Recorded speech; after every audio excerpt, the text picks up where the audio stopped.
siang hari ini saya akan melakukan wawancara kepada Bapak Joko Haryanto SPD selaku Kepala SD Negeri Sampangan Kota Surakarta. Selamat siang Pak Joko. Selamat siang, Bapak. Apa kabarnya hari ini? Baik kabarnya. Juga gimana kabarnya Bu Papa? Alhamdulillah Semangat. baik, sehat, semangat. Sebelumnya saya mengucapkan terima kasih atas kesempatannya Pak Joko. Saya sudah diberikan kelonggaran waktu untuk melakukan wawancara kepada panjenengan. Saya ingin mendapatkan ilmu, pengalaman tentang pengambilan keputusan yang bertanggung jawab dari seorang pemimpin. Nah, selama ini bagaimana Pak Joko dapat mengidentifikasi kasus-kasus yang merupakan dilema etika atau rujukan moral?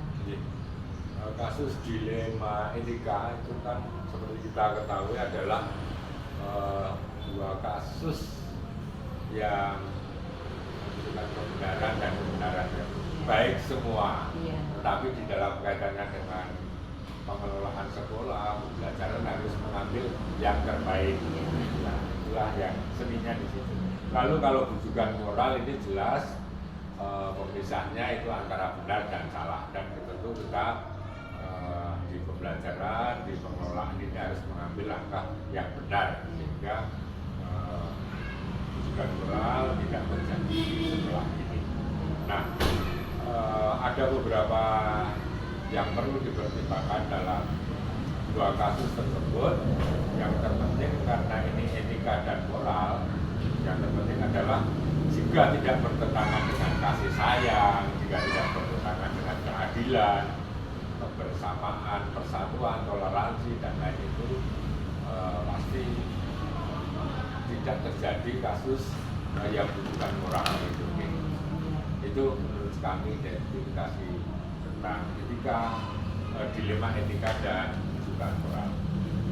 Selama ini bagaimana Pak Joko menjalankan pengambilan keputusan di sekolah, terutama untuk kasus-kasus di mana ada dua kepentingan yang sama-sama benar atau sama-sama mengandung nilai kebajikan? Terima kasih.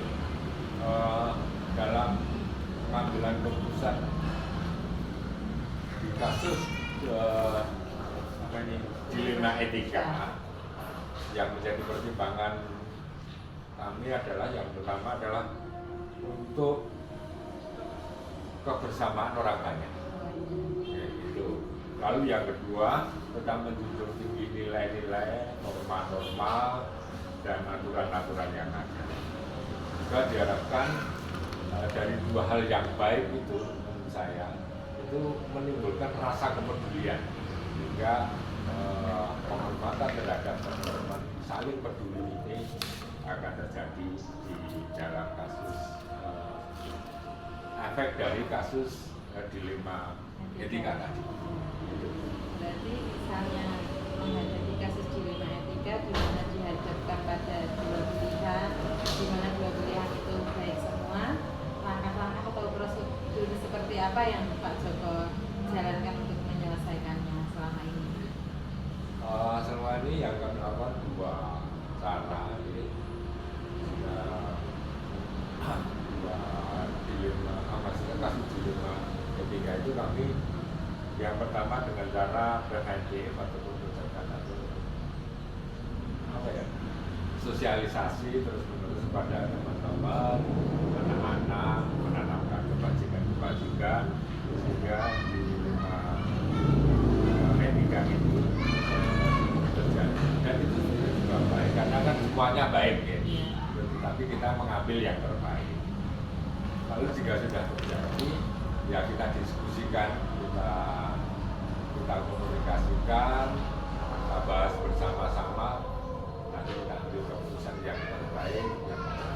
Kami tetap menerapkan menghargai teman. Selaku kepala sekolah kami sebetulnya bisa, harus begini, tapi kami lebih senang, saya pribadi senang melibatkan teman-teman sehingga keputusan itu merupakan keputusan kita bersama dan kita lakukan bersama.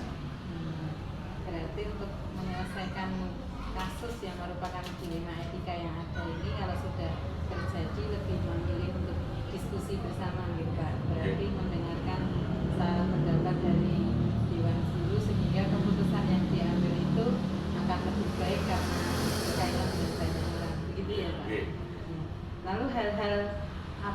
yang selama ini Pak Joko anggap efektif dalam pengambilan keputusan pada kasus-kasus di Lima Etika?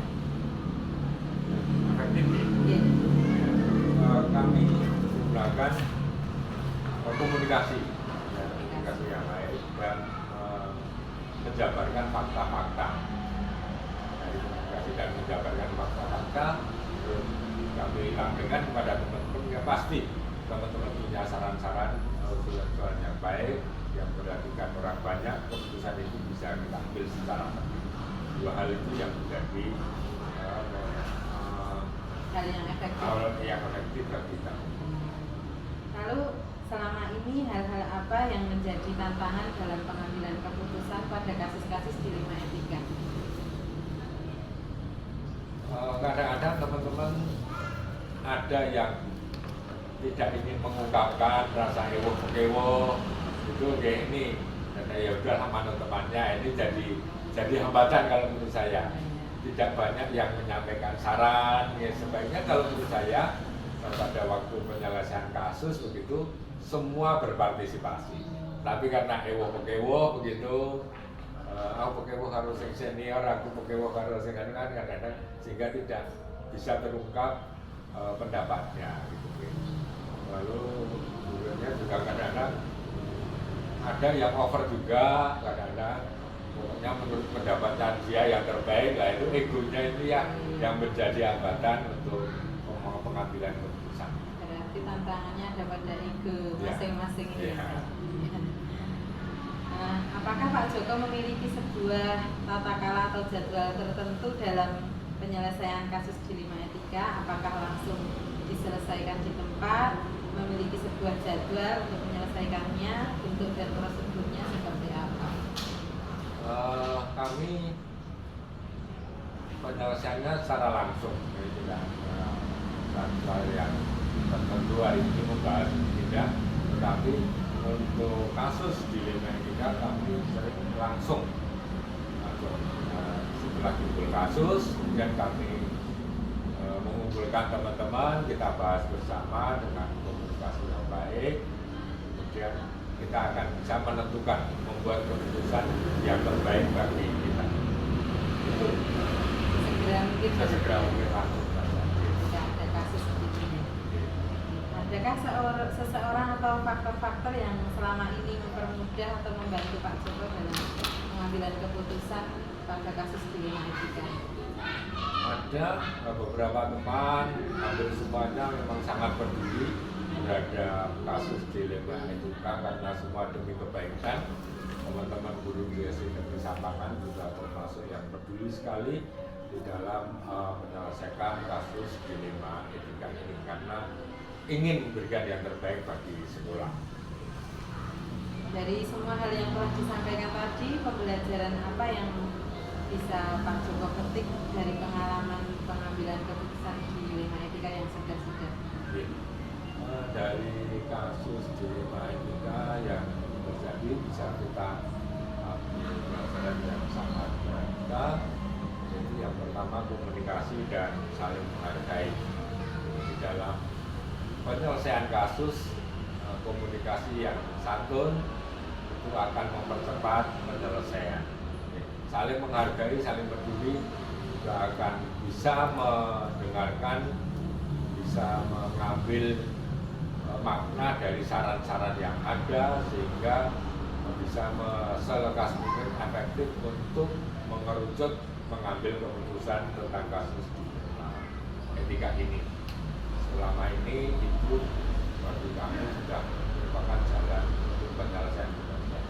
Saya kira itu jawaban kami, Bapak.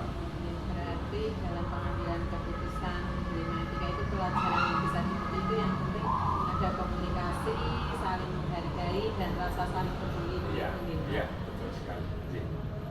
Oke, demikian Pak Joko wawancara dari saya. Saya mengucapkan banyak terima kasih atas jawaban-jawabannya yang luar biasa, atas kesempatannya saya untuk bisa mendapatkan ilmu pada siang hari ini.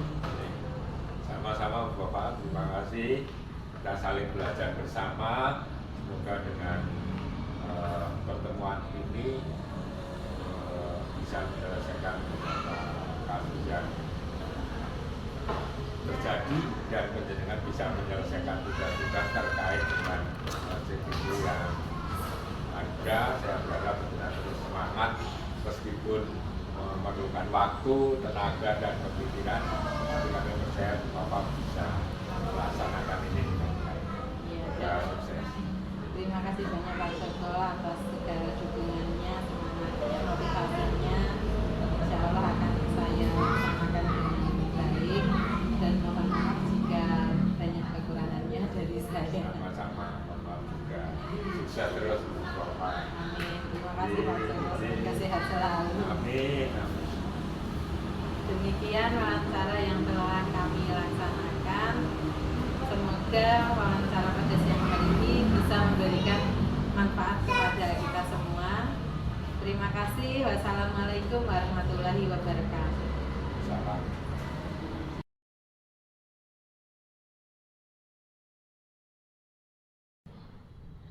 Selamat pagi, Assalamualaikum warahmatullahi wabarakatuh. Perkenalkan, saya Fatku Rohmah, calon guru penggerak angkatan 7 dari SD Negeri Sampangan Kota Surakarta, akan melaksanakan wawancara tentang pengambilan keputusan yang bertanggung jawab dengan Bapak Gatot Suhirman SPD, Kepala Sekolah dari SD Muhammadiyah 24 Gajahan Kota Surakarta. Apa kabarnya Pak Gatot? Alhamdulillah baik dan sehat Bu Fakuloma. Terima Iya. kasih sudah meluangkan waktu silaturahmi di SD Muhammadiyah 24 Gajahan Surakarta. Iya. Ini Pak Gatot, dalam kesempatan ini yang pertama saya mau silaturahmi, yang kedua saya ingin belajar ini ya, mendapatkan ilmu pengalaman dari Pak Gatot tentang pengambilan keputusan yang bertanggung jawab.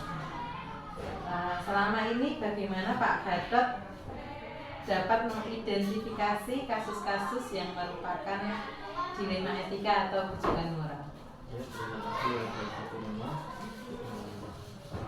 Kesempatan untuk wawancara ya. Iya. Untuk dilema etika atau bujukan moral di setiap sekolah itu pasti ada, tidak dapat kita pungkiri, baik di sekolah swasta maupun negeri ya. Lebih-lebih di SD Muhammadiyah 24 yang saya alami menjadi kepala sekolah itu banyak sekali kasus-kasus dilema etika atau bujukan moral. Nah, kalau dilema etika itu kan diajukan pada dua kebenaran dan kebenaran yang saling bertentangan. Tapi kalau bujukan moral itu kan antara yang benar dan salah. Itu kalau bujukan moral itu lebih mengambil keputusan lebih enak. Tidak saya aja bisa mengambil keputusan, tidak melakukan musyawarah atau tidak melakukan koordinasi, mungkin saya bisa melakukan mengambil sebuah keputusan. Kalau apa itu namanya bujukan moral, antara benar dan salah kan? Kalau salah benar tidak dipakai. Berarti yang langsung dekat gitu ya. Kalau benar kan benar itu kan sudah valid itu. Ya, tetapi untuk kasus apa itu namanya dilema etika, karena ada dua kebenaran yang itu sama-sama apa itu namanya bagusnya. Nah, itu juga perlu perlu pemikiran juga, perlu dikoordinasikan lebih lanjut lagi. Saya tidak berani mengambil sebuah keputusan sendiri kalau itu memang dua-duanya ada kebaikannya itu. Ya. Kalau begitu selama ini bagaimana Pak Gatot menjalankan pengambilan keputusan di sekolah, terutama untuk kasus-kasus di mana ada dua kepentingan yang sama-sama benar atau sama-sama mengandung nilai kebajikan tersebut? Iya, terima kasih. Ini kasus dilema etika ya, yang sama-sama memiliki dua kepentingan yang sama benar dan mengandung nilai kebajikan ya. Untuk cara mengambil keputusan yang seperti kasus seperti ini, itu saya harus melibatkan warga sekolah. Yang pertama dari dewan gurunya, terus dari komite sekolahnya, dari pengurusnya juga. Mungkin kalau bisa memungkinkan, karena itu suatu kebajikan yang untuk apa namanya lebih bagus untuk untuk pendidikan di SD Madya 24, kita bisa manggil dari wali kelasnya, diajak itu bersama bagaimana supaya keputusan itu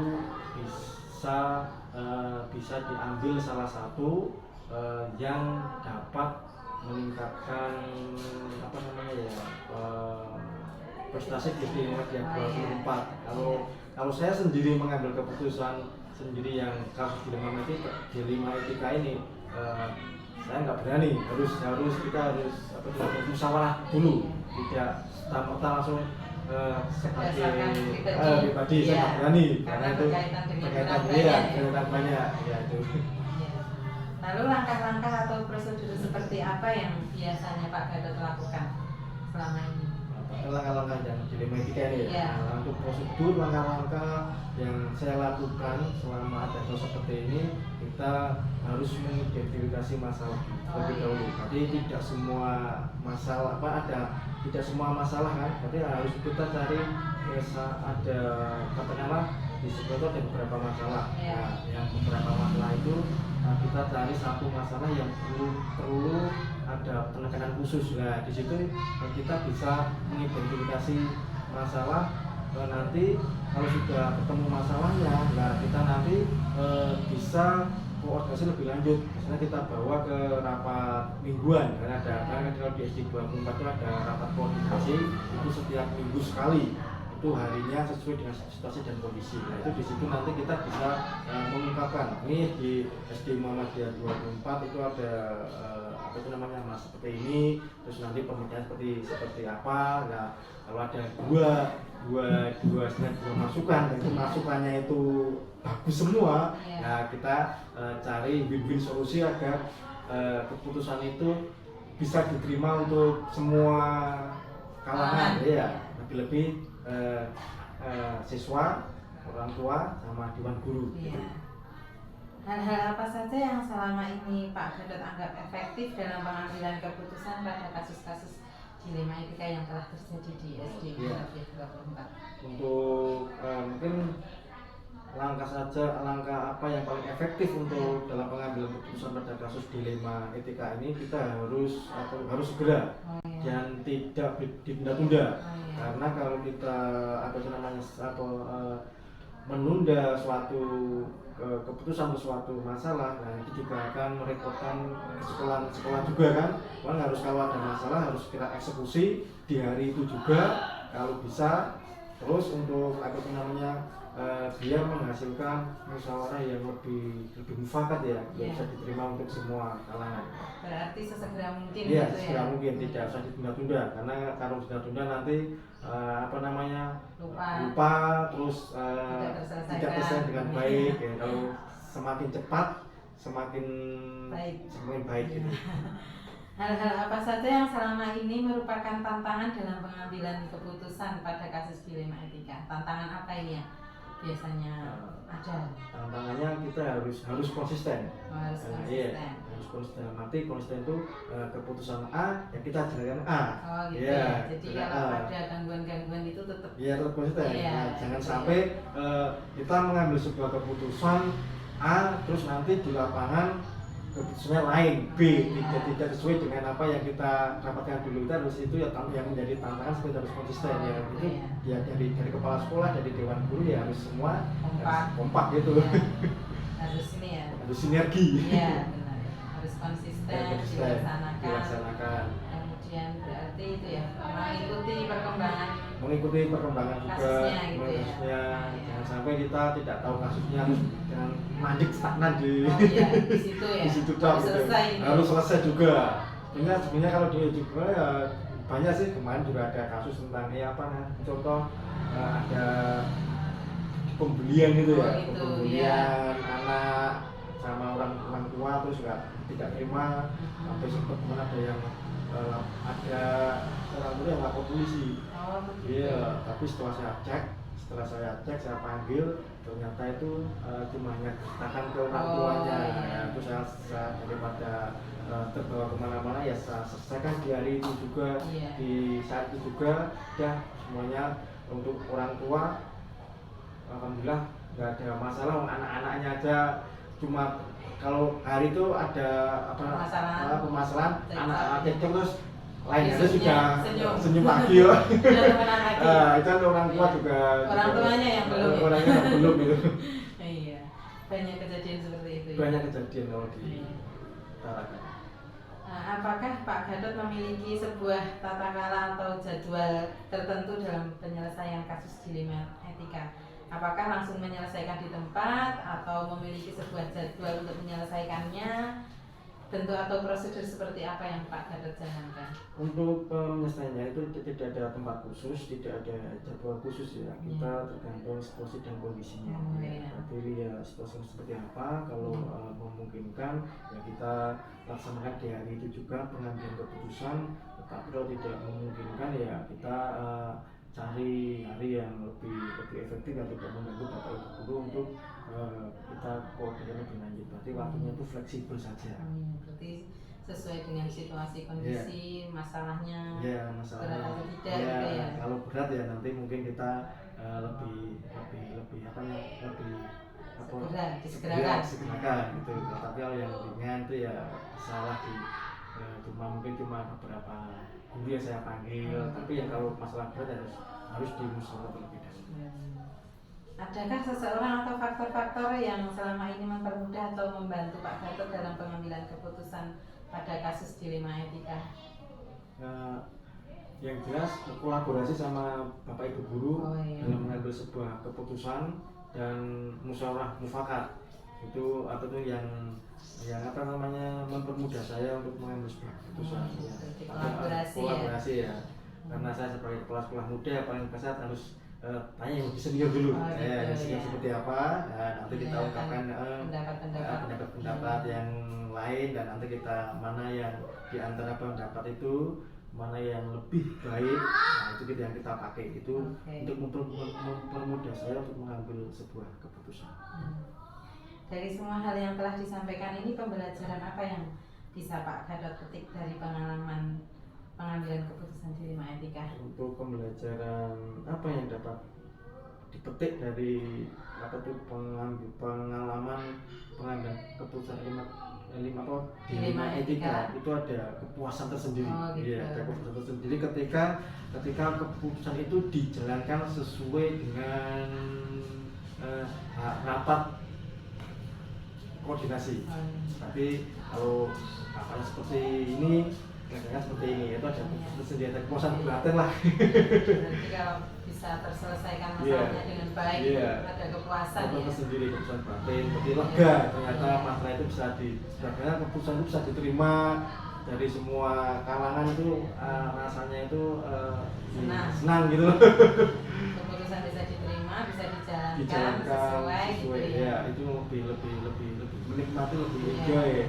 Beda dengan kalau keputusan yang kita putuskan di rapat terus tidak dijalankan sesuai dengan prosedur, lah itu beda lagi. Ada apa saja aneh gitu ya, ganjelan belum tidak seperti yang kita harapkan. Karena sudah diputuskan itu sebenarnya banyak, tapi itu alhamdulillah untuk selama ini kita bisa atasi. Demikian ya Pak Gatot, saya mengucapkan terima kasih banyak telah meluangkan waktunya untuk saya bisa bertanya-tanya, mencari ilmu, mendapatkan pengalaman. Semoga apa yang telah dilaksanakan pada hari ini bisa bermanfaat untuk semuanya. Terima kasih juga telah melakukan di Istimewa 24. Saya juga terima kasih, semoga sehat selalu. Amin, alhamdulillah. Demikian wawancara yang telah saya lakukan dengan Pak Gatot Suherman SPD.